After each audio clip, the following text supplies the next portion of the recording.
Hello and welcome once again to The Old Man Speaks. I'm Joshua, and I come to you 3 times a week for 5 minutes.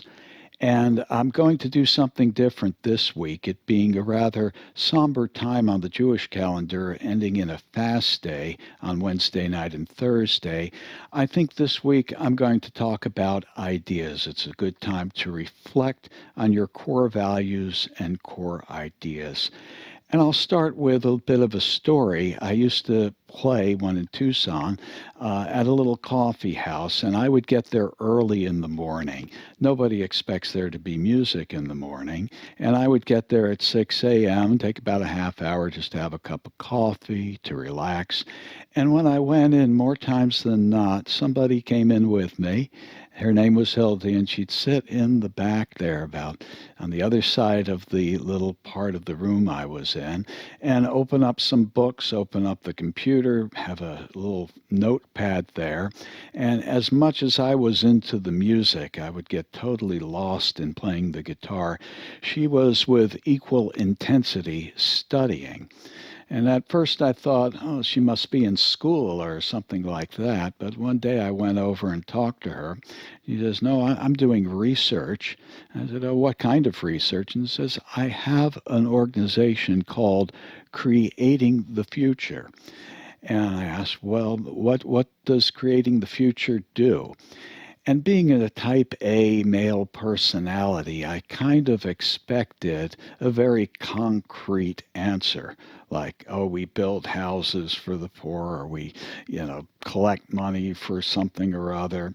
But her answer was, we work on and change the way we think and envision the future.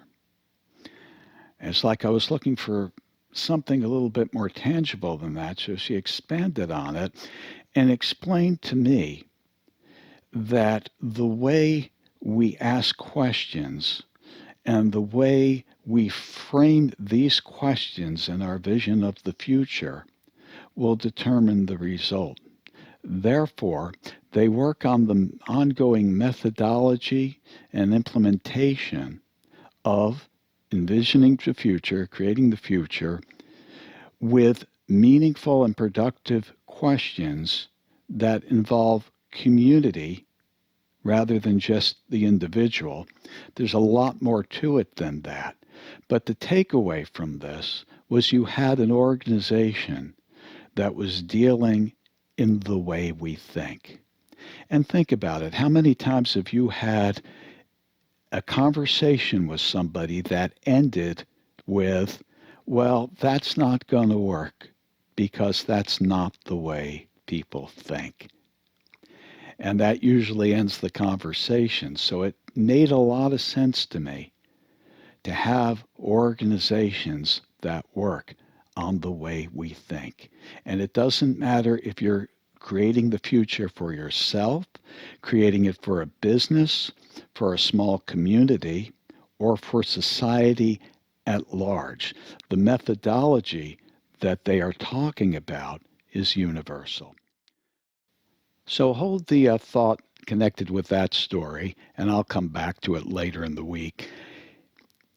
I was looking to restate the golden rule as a key thing that we need to really mandate across all cultures, because it is a common thread in most of our major cultures.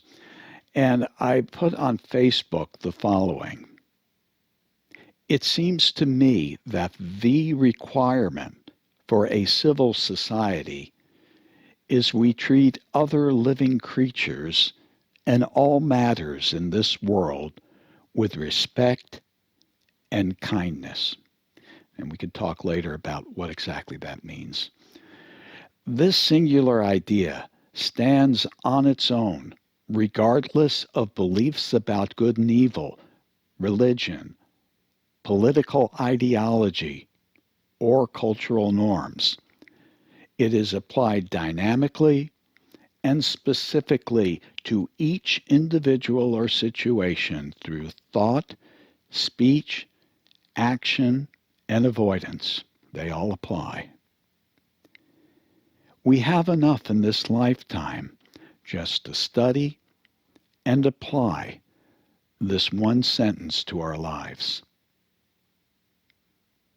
And then I say something about history teaching us that complex dogma can obfuscate the simple standard, and we have to watch for that.